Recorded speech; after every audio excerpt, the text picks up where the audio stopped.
Hello everyone, I hope everyone is doing fine. I am Shomjita Pandey, currently working as an assistant professor of English at Gobodanga Hindu College, which is affiliated to Barashat State University. I am also a part-time research scholar at the Department of Humanities and Social Sciences at IIT Kharagpur. Today the topic of discussion is feminism, feminist literary theory. And without wasting any more time, because we just have an hour, I'll just jump into the discussion. Feminism is both a political stance and a theory that focuses on gender as a subject of analysis when reading cultural practices and as a platform to demand equality, rights and justice. Feminism's key assumption is that gender roles are predetermined and the woman is trained to fit into those roles. Feminism's key political and theoretical stance is that the inequalities that exist between men and women are not natural but social, not preordained but created by men so that they can retain power. Religion, the family, education, the arts, knowledge systems are all social and cultural structures that enable the perpetual reinforcement of this inequality. These structures are effective means of reinforcing male domination because they do not appear oppressive. They retain power because, with their ability to persuade, the structures convince the woman that she is destined to be subordinated. Cultural structures are therefore ideological, providing a system of beliefs that seek and attain the women's consent to be subordinated. Feminist theory works to unpack these ideologies of dominance. Since the 1990s, even this stance of the feminists has been questioned, mainly by the third world women thinkers. The post-colonial feminists suggest that the category women is in itself a dominating ideology because it sees only white women and their lives as standards. The post-colonial critics have argued that women are not homogeneous, and that the experiences of a woman in interior Rajasthan or Kenya cannot obviously be compared with that of a white woman banker on Wall Street. The third world or post-colonial feminism has refined feminist theory to account for race as a crucial category in analyzing gender. A timeline for the 20th century feminist thought would be as follows. So the phases of feminist theory are 1830 to 1920 is the first wave suffragette movement, the civil rights movement. From 1960s, there is the second wave, the networking of women's groups, deeper engagement with political debates. And since 1980s, we have post-feminism and the emergence of a post-colonial stance to feminist theory. The changing levels of literacy and cheaper publishing with the arrival of printing in early modern Europe meant that more women read about others' lives and wrote about their own. However, European feminism as theory might be tracked back to the 18th century writings of Mary Wollstonecraft. In an age where the labor of men was privileged over that of women, Wollstonecraft provided the first theoretical exploration of gender inequality. In her very famous A Vindication of the Rights of Women that was published in 1792, Wollstonecraft rejected the established view that women are naturally weaker or inferior to men. The unequal nature of gender relations, she proposed, was because the lack of education kept the women in a secondary position. Wollstonecraft proposed that women must be treated as equals because they play a crucial role in society, namely bringing up children. Women themselves should strive to become companions rather than mere wives to the husbands. Women themselves should strive for bringing this change. And for this change in status and role, women should acquire an education. Here Wollstonecraft attacks male thinkers like Rousseau, who had argued that women did not need an education. In the 20th century, the novelist Virginia Woolf provided the first critics that we can recognize as marking feminism as we know it today. In works like A Room of One's Own that was published in 1929 and Three Guineas that was published in 1938, Woolf explored gender relations. One of the first writers to develop a woman-centric notion of reading and education, Woolf argued that the patriarchal education systems and reading practices prevent women readers from reading as women. They are constantly trained to read from the men's point of view. Aesthetics, values, literary merits and tradition are adopted by male literary authors and critics within the patriarchal institutions such as the university or publishing. These aesthetics, values and merits are then touted and promoted as universal even though they are clearly male-centered. The women are also trained to adopt these aesthetics, values and merits as universal. The effect is that the woman's experience does not ever inform the reading. Simone de Beauvoir argued in her most famous work, The Second Sex, published in French in 1949 and the English translation was published in 1984, that men are able to mystify women. This mystification and stereotyping, she argued, was instrumental in creating patriarchy. She argued that women in turn accepted this stereotype and were thus instruments of their own oppression. She further argued that women were always the negative of the men, where men was the ideal, the norm, and the woman the deviant or the other, who sought perfection by trying to be as much like the man as possible. Women are measured by the standard of men and found inferior. This is the process of othering which Beauvoir argued in her work, where women will always be seen not as independent or unique or as a complementary to men, but they will always be seen as a variation of male or as a flawed, othered version of the male. Feminist cultural theory calls for distinguishing between sex and gender. Thus, sex is biological, gender is social. In Gail Rubin's words, sex is sex, but what counts as sex is culturally determined and obtained. The key phrases here and in de Beauvoir are counts and becomes respectively, and refer to the evaluation and assigned to particular sexes and the civilization socializing processes that make the female a woman. Gender is a system of roles and values assigned to the biological traits and functions.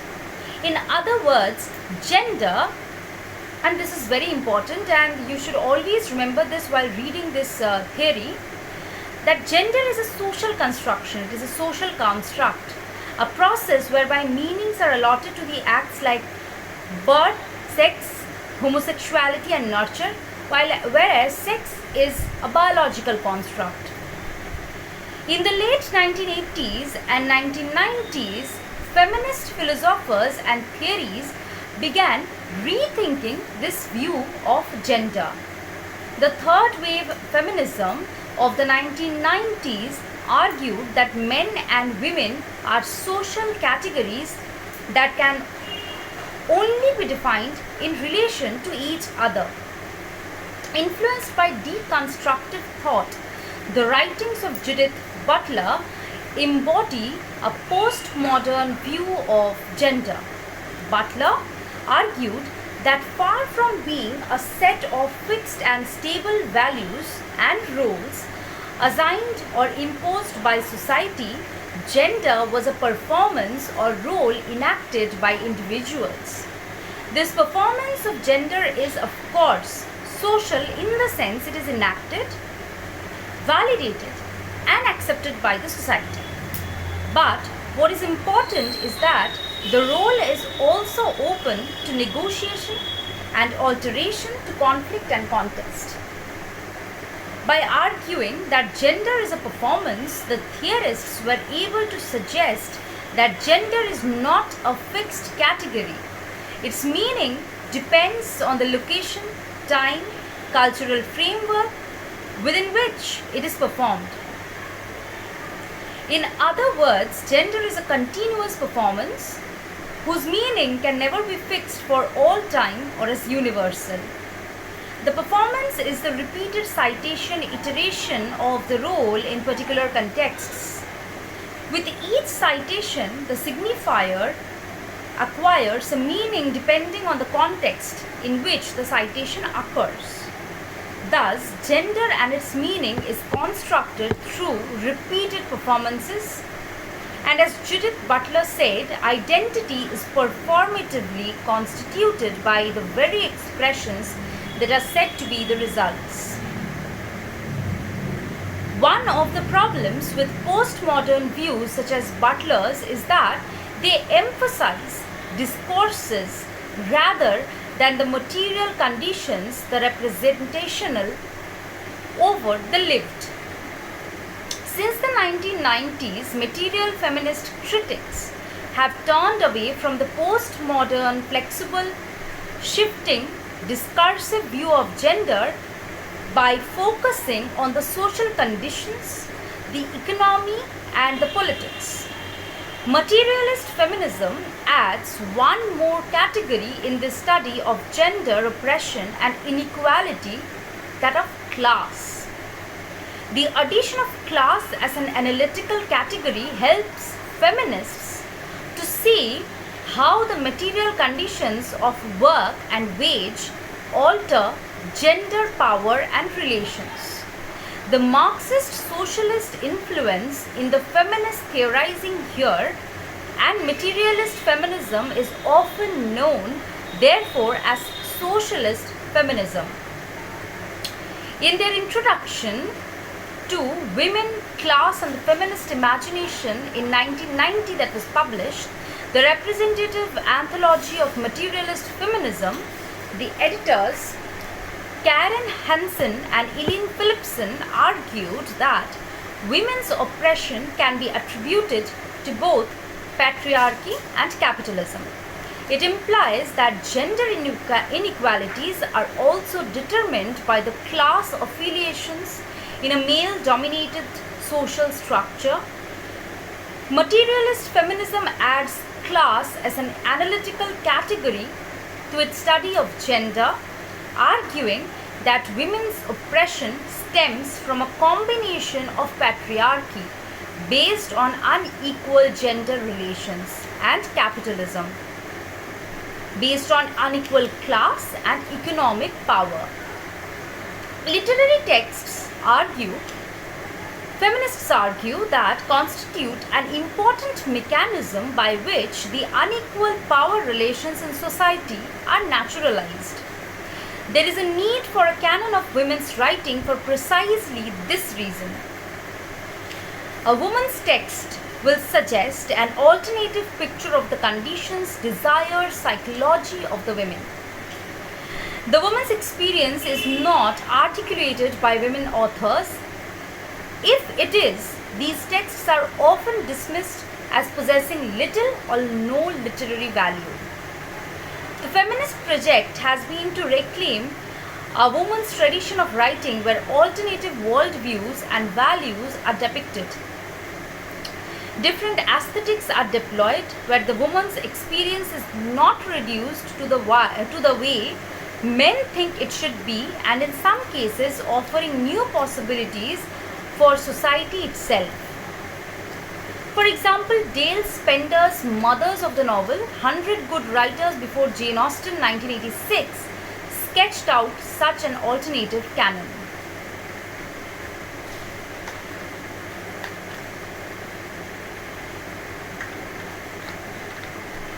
In her A Literature of Her Own, 1977, Ellen Showalter demonstrates how the 19th century England ensured a secondary position for the women authors, even though women authors had been publishing since the 1750s. Feminist critics have argued that women authors have been excluded from the literary canon, a canon that circulates stereotypes of women that then naturalize their gender roles. Showalter argued that a canon of women authors does exist. She classifies the authors into three main phases, corresponding to three main stages in the development of women's writing itself. In the feminine phase, that is the first phase, 1840 to 1880, women writers mostly imitated the male writers' modes. This meant further an adoption of the patriarchal aesthetic, social values, and even masculine names. George Eliot is the best example. George Eliot, whose real name was Mary Ann Evans, wrote under the pen name of a male writer during the Victorian Society. Some even advertised their marital status to show they were respectable. Examples would be Mrs. Gaskell and Mrs. Oliphant. These authors explored the daily lives of women within the family and community, but often tried to reveal the inner woman to the world. The next phase, the feminist phase, begins in the 1880s and 90s and extends to around the 1920s. Showalter sees this as a protest phase where women authors rebelled against prevalent patriarchal attitudes. The authors began to explore the woman's position in terms of work, class, and the family. This phase is marked by the demand for autonomy on the part of women. The female phase is writing. The last phase, the female phase, is writing from the later part of the 20th century. It is marked by the woman writer's search for her own voice and identity as opposed to the identity imposed by patriarchy. This writing often perceived sexuality as the possible source of creativity. It did not shy away from explicating the woman's sexual desires, body, and unconscious, quite the contrary. Sandra Gilbert and Susan Goober reread several women authors to see how they had responded to patriarchy.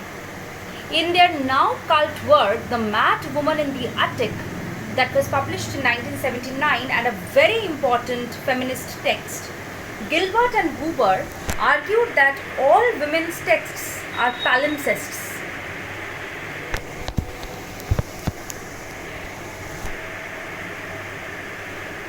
They mask subtexts.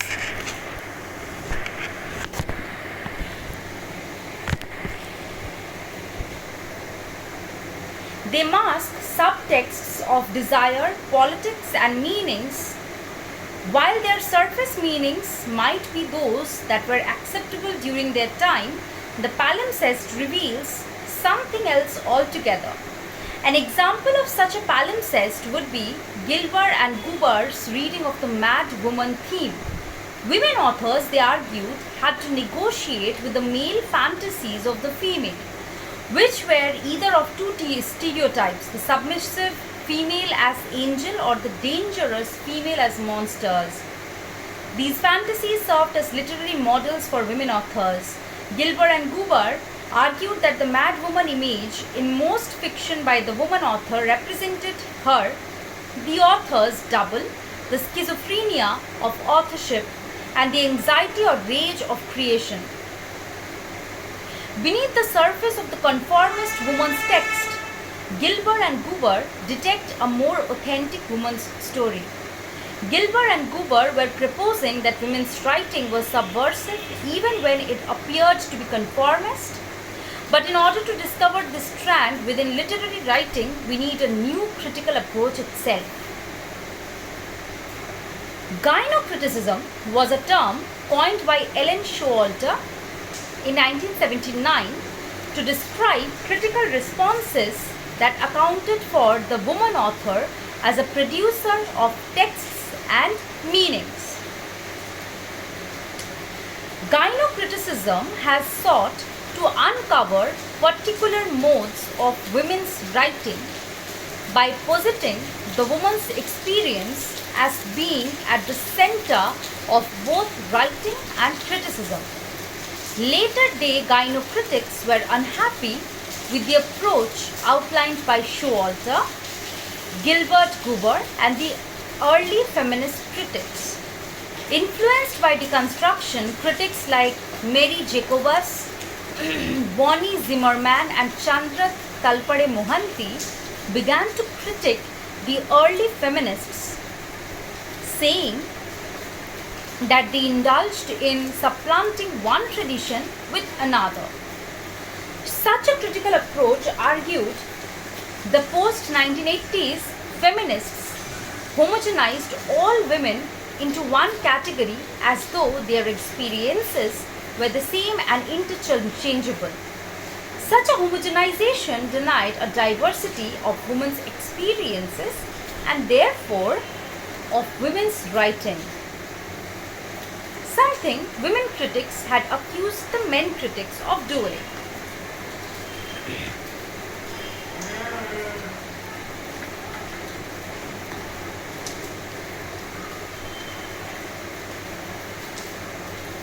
The black woman was as marginal to white women's writings and criticism as women were to men's writings. That is, even within the new canon of women authors, there were no lesbians, women of color, or post-colonials. Thus, race, ethnicity, class, and geography came to be included as analytical categories within feminism and produced new forms of feminist cultural theory. For example, the black feminism, lesbian feminism, third world or post-colonial, and more recently, cyberfeminism. With the arrival of post-structuralism on the critical scene, philosophers and critics such as Helen Sissou, Julia Kristeva, and Luz Irigaray developed a notion of women's writing. Focusing on the language of women's writing, they postulated a fluid, non-linear, elliptical, part mythic, mystic writing. The fiction of Janet Winterson, A.L. Kennedy, Faye Weldon, Kathy Acker, and Angela Carter embodies what came to be termed the écriture féminine.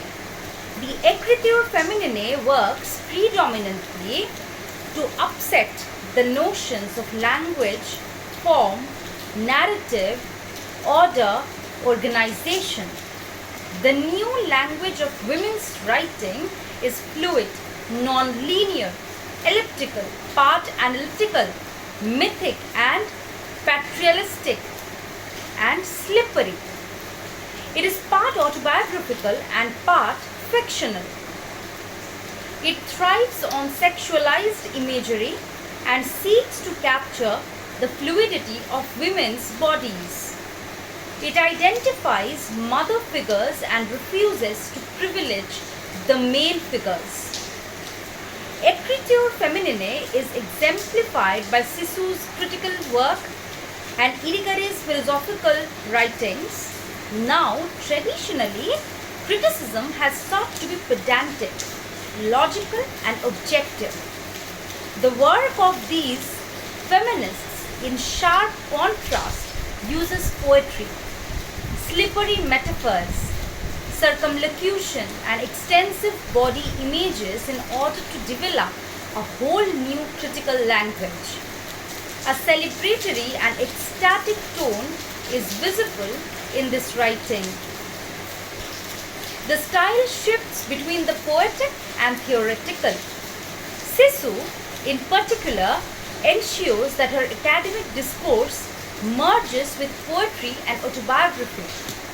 In her attempt to dismantle the binary opposition between academic, autobiography, theory, and poetry, argument, and sentiment, Sissou creates a slippery prose of excesses, flows, and shifts. So what these feminists did was they declared language being patriarchal, and they demanded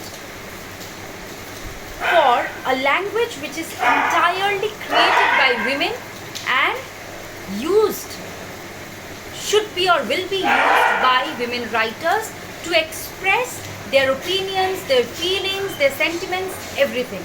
Because till now, the literature till then, till the appearance of French feminists, the literature had been completely male specific and male dominated. The male authors, or even the women authors for that matter, failed to capture the unique experiences that a woman perceives, or how a woman perceives of the entire surroundings that define her or that surround her.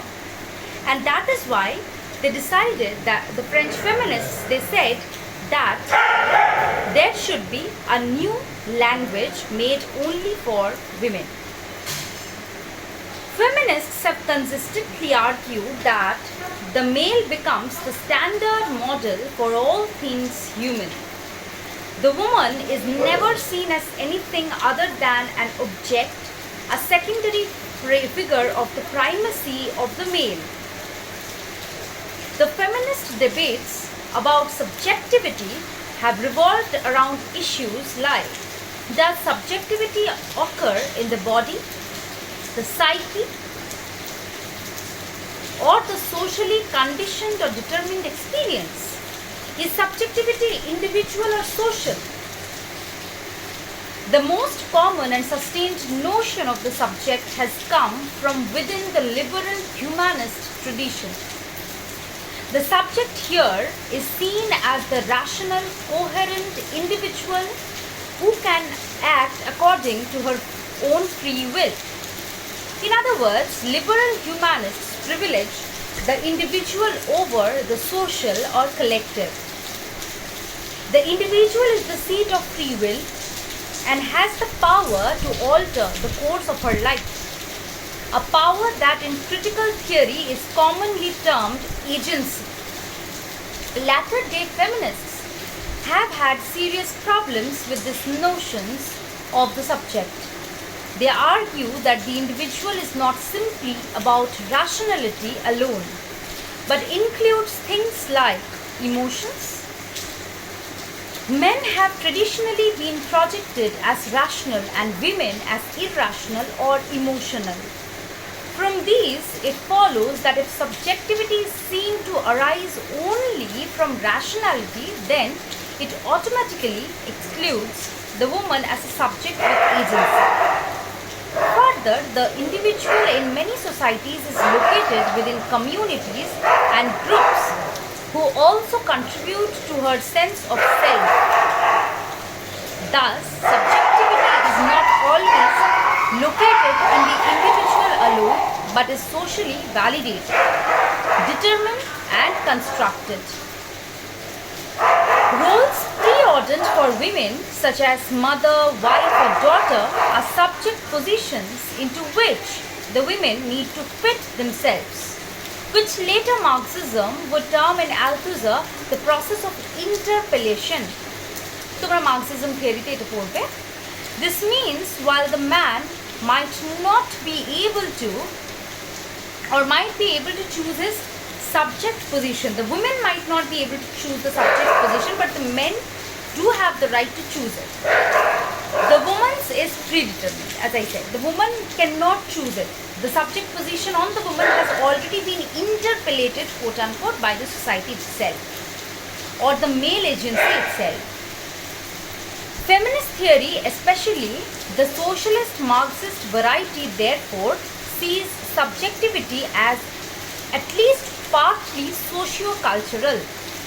Feminist theory tries to locate the basis for the woman as subject of her own self, desires and identity rather than as object for the male.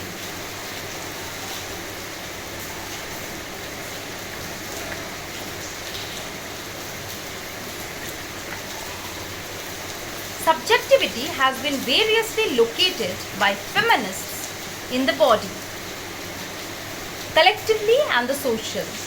Radical feminism shifted as far away from the liberal humanist notion of the subject as possible. Radical feminism shifted as far away and treated women as a class or a collective subject. They see all women as linked by common structure, patriarchal oppression. Sisterhood therefore became the code for this shared oppression. It must be noted that within this discourse of radical feminism, the woman's body was central because it was the body that suffered. Later, the radical feminists also proposed that once women gained control over their minds and bodies, they would develop their true subjectivities. This woman subject would perhaps be a queer one. Luce Irigary's work, Speculum of the Other Woman, translated in 1985, and This Sex Which Is Not One, published in 1987, proposes that the woman always lacks a subjectivity in Western discourses because she is constructed always as the other of the man, never as a free subject with her own identity. The female is always nothing more than a deviation from the norm, which is the male. As Irigary puts it, in the logic of sameness, there is man and not man, A and not A. This means that instead of two separate autonomous entities, A and B, we have positive A and we have negative A. Man and minus man. We don't have man and women as two separate existing identities or entities. Either it is a man or a woman who is not a man. So a woman is defined in the negatives of not being a man. All difference between the sexes is eradicated through this logic. The second term or identity is only what the first is not. Sisu pleads for a return to the pre-Oedipal stage as a means of undoing the male or female binary. This would mean a return to the early stage of bisexuality. Bisexuality for Sisu is the means to collapse the unitary sexual identity. Sisu rejects any sexual essentialism, arguing that each gender includes the other. There is no inside or outside, male or female. Each is constitutive or consists of the other. Irigary, like most French feminists, locates subjectivity within discourse and treats it as something shifting, contingent and fragmented.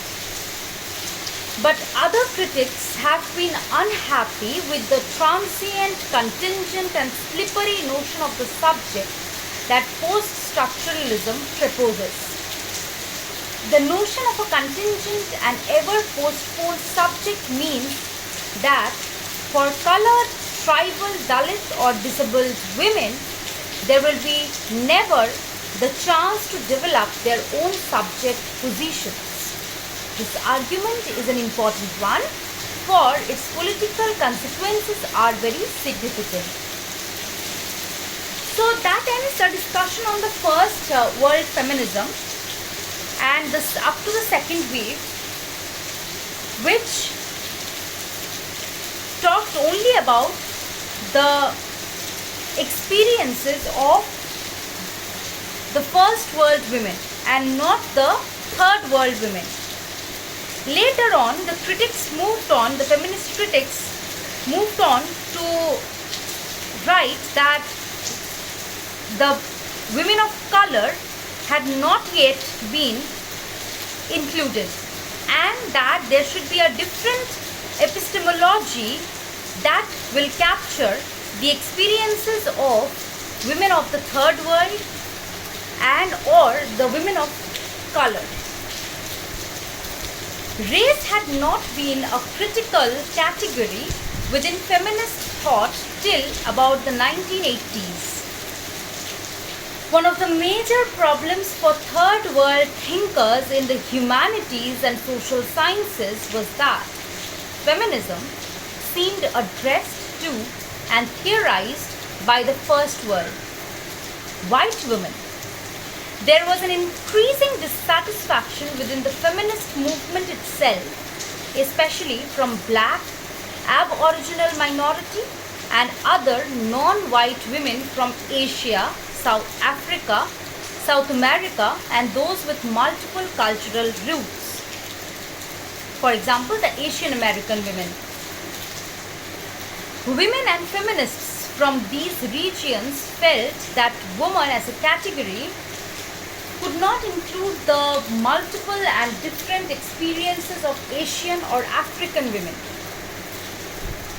Their ethnic roots, cultural origins and geopolitical locations demanded that feminism become more refined and account for diversity within the women's movement.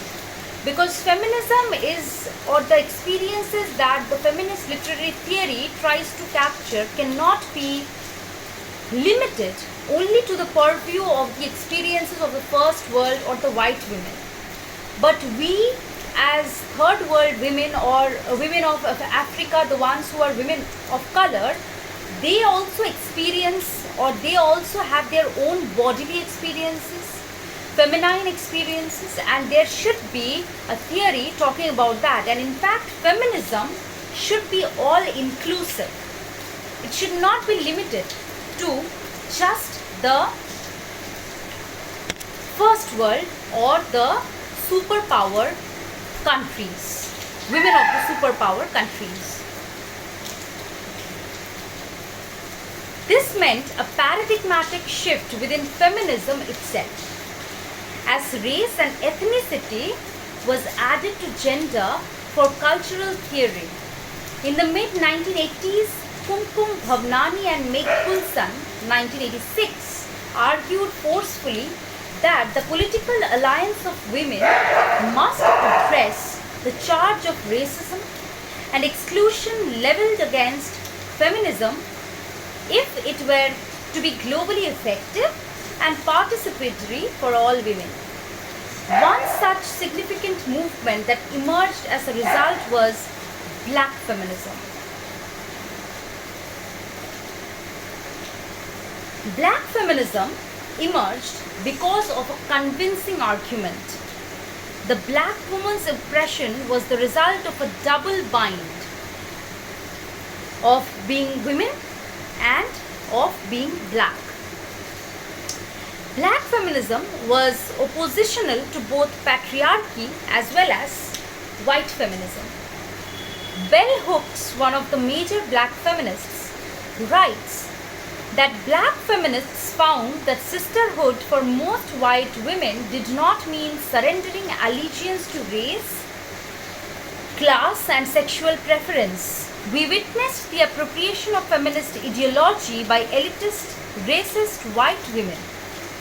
Black feminism underscores the need to include race and cultural difference within feminist arguments. It suggests that feminism has traditionally been white, ignoring the lives and the experiences of blacks and women of color because it propounded the idea of a universal woman's question. Or else it homogenized all black experience into one, ignoring marginal and minority experiences within black cultures.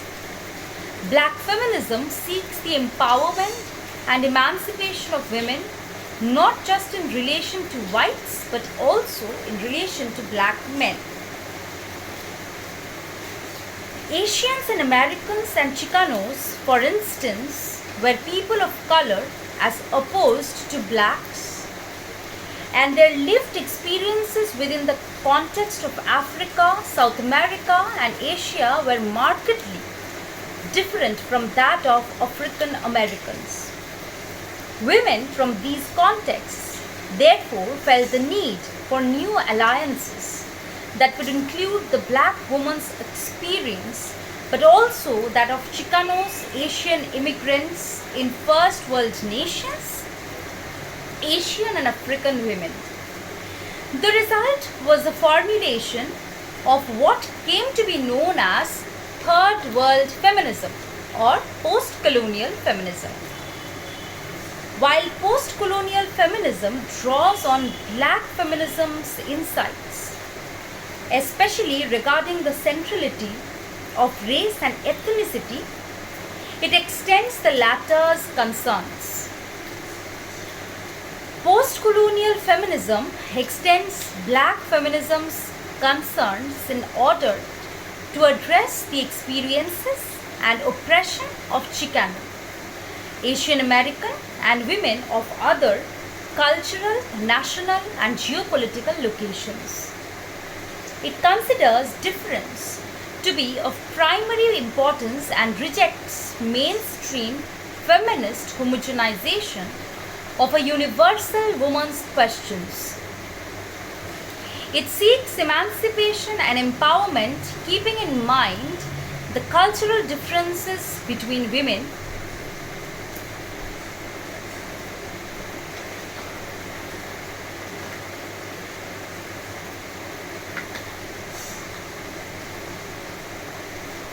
Post-colonial feminism thus argued that the entire feminist discourse about third world women, homogenized women from Asia, Africa, and South America into a single coherent category. This, argued Mohanty, was the homogenization of the rest of the world's women as one woman that stands in contrast to the white woman. Chandra Talpade Mohanty uncovered three problematic analytic principles in Western feminist discourse. Mohanty's critique of these principles can be taken as a post-colonial feminist project in itself.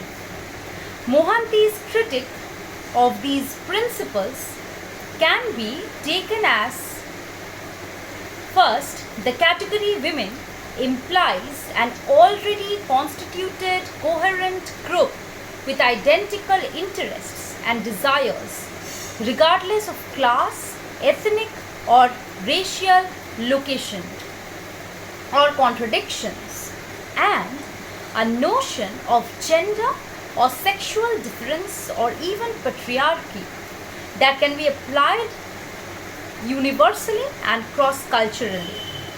Second, the proof of universality and cross-cultural validity were particular women's experiences, and Mohanty looks at the discourse of the Islamic veil or the sexual division of labor in Western feminism become descriptive generalizations. Third, as a result of the above two modes, there arises a model of power and struggle and the homogeneous notion of the oppression of women. This produces, argues Mohanty, the average third world woman. Mohanty went on to note that Western feminism posited a linear progression from the primitive, vulnerable, and ignorant third world woman to the modern, knowledgeable, and empowered Western or white woman. Post-colonial feminism emphasizes location and cultural difference among women. It notes how spirituality, language, and experiences of age, sexuality, or motherhood are context specific. For the woman in remote Rajasthan, embedded in traditional Jat cultures, to tribal women in Congo to professional Asian American women in first world cities. It is this cultural relativism of the woman's experiences that post-colonial feminism underscores and retains as a major critical lens. Post-colonial feminism is concerned with the homogenization of cultural difference among women into a universal category, that in the erasure of differences in lived experience for Asian, South American and African women in the name of this universal category. The assumptions that the Western model of the feminine or feminism is the standard one. The rejection of alternate modes of life such as spirituality within modern Western feminism. For example, let us consider the case of Dalit feminism. Dalits are almost considered untouchables in Indian society, and there are still many remote villages where these Adivasis or the tribals are even deprived of natural resources. হয়তো একটা tubewell আছে কি একটা কুয়ো আছে যেখান থেকে হয়তো 5টা গ্রাম বা মানে মোটামুটি 100 জন লোক জল নিচ্ছে. They suffer from severe scarcity of resources, and this is equal, or this is applicable to the entire Dalit community. But women face another kind of oppression. First, for being a Dalit. Second, for being a Dalit woman. তার মানে একটা double marginalization of Dalit women is at play in this society. And that is what the post-colonial feminist theory tries to capture. Post-colonial feminist theory argues that the experiences of a Dalit woman cannot be compared to the experiences of a woman who is an investment banker in New York. And let us remember that she is also a white woman. The oppression she faces and what the oppression the Dalit woman faces can never be compared, কারণ এটা আকাশ পাতালের একটা তফাৎ. So that is what post-colonial feminism tries to do. And the post-colonial feminists, they argued that the existing feminist theory does not take into account the experiences of these women. And feminism should be called feminisms because there are so many women all across the world with different experiences that they want to share or battle against. Coming to the last portion of this lecture, feminist critics of science and technology have been built on particular assumptions that technologies are social and that women's experience of technology are different from that of men. Any technology emerges in a social context and is mired in contemporary social relations and structures. As feminist studies of technology have demonstrated, technological developments have historically been used to limit the woman's sphere.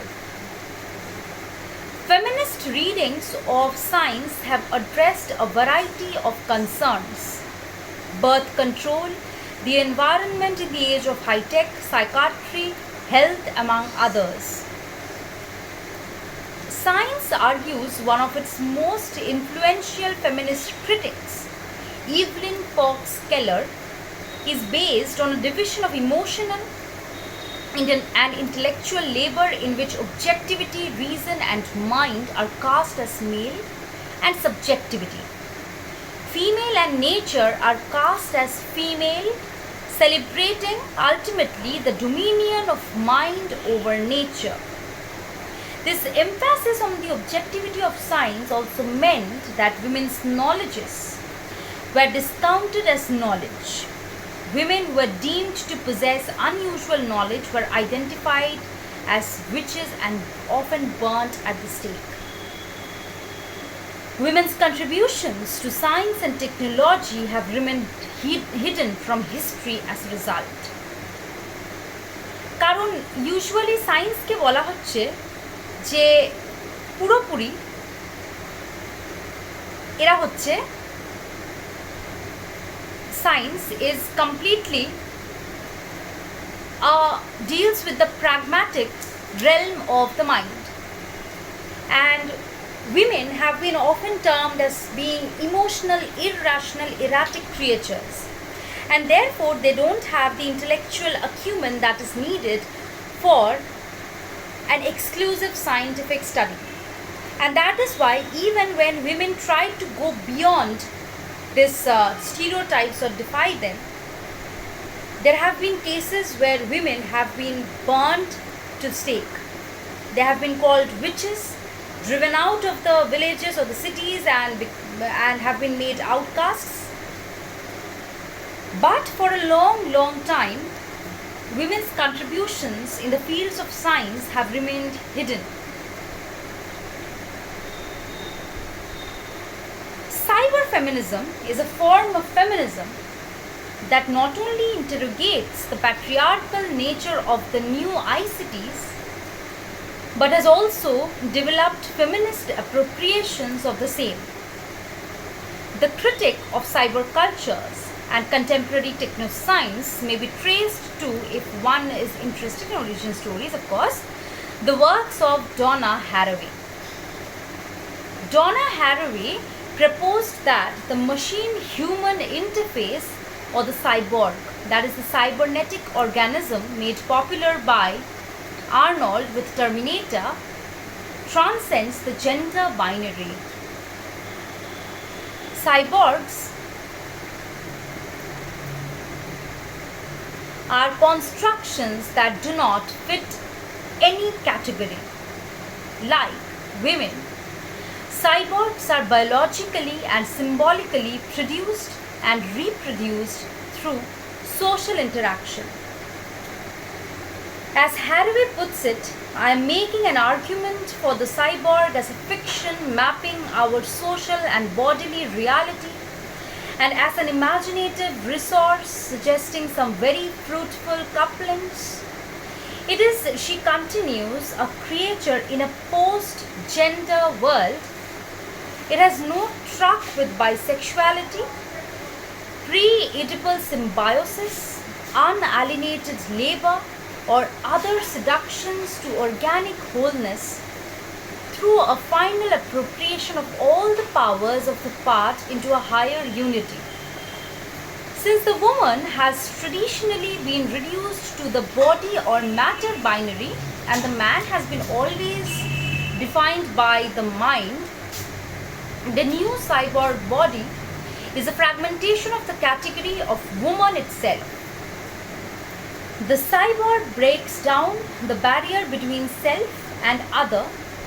It is thus beyond gender and identity determinism. The attempt at appropriating cyberspace for the empowerment of women has taken many forms.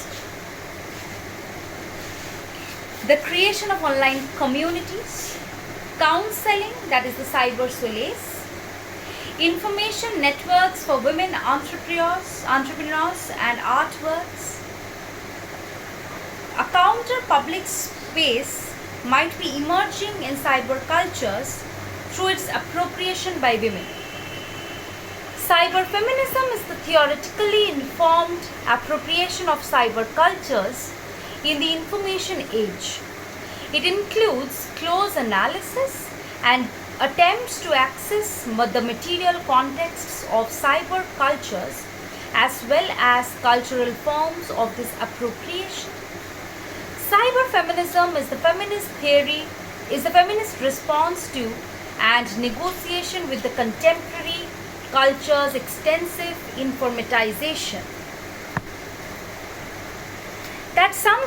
That pretty much sums up the theory as we have it.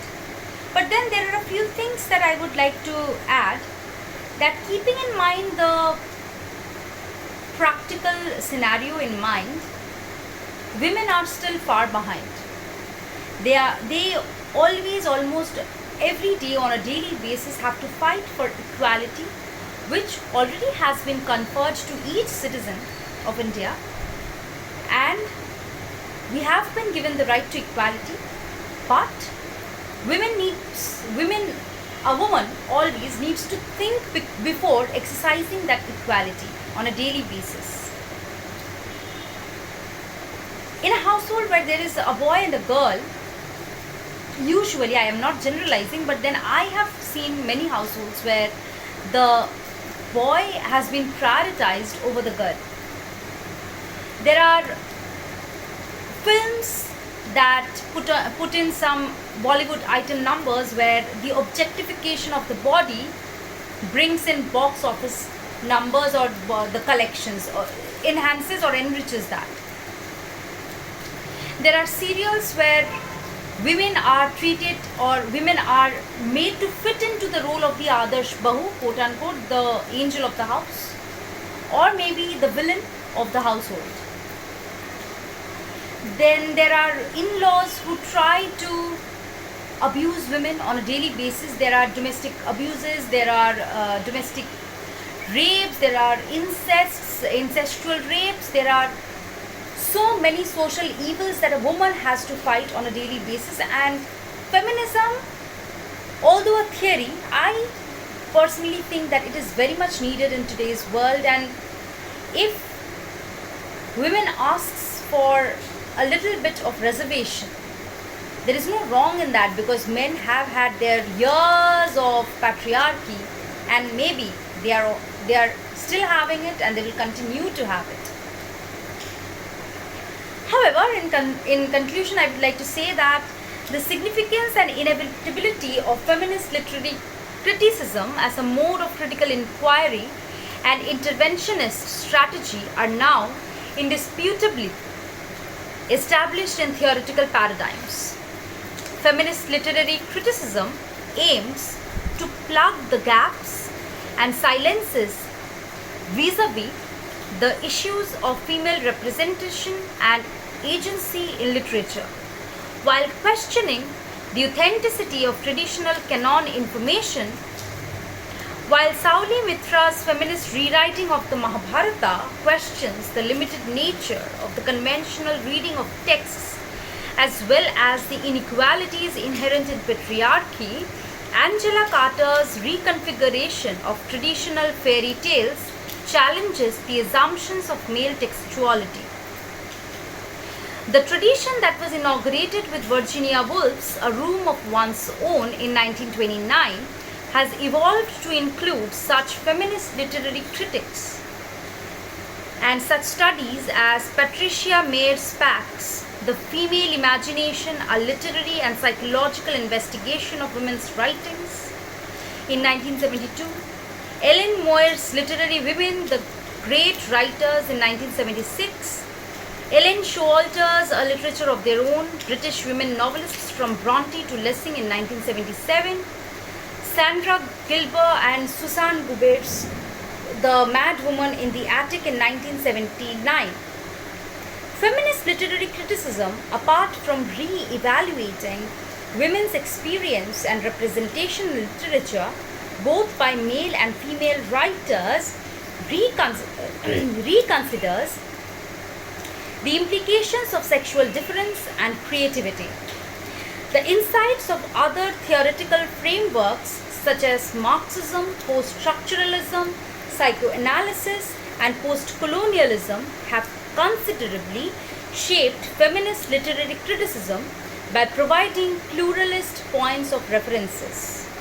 The unpacking of the signifier woman as constructed by patriarchy and manifest in overt and insidious socio-cultural practices and contexts emerges as a major trope in feminist literary criticism. With these words, I would like to conclude my lecture for today. Please stay safe and take care. I just hope that we all pull through these challenging times, and we look forward to a better future tomorrow. Thank you so much.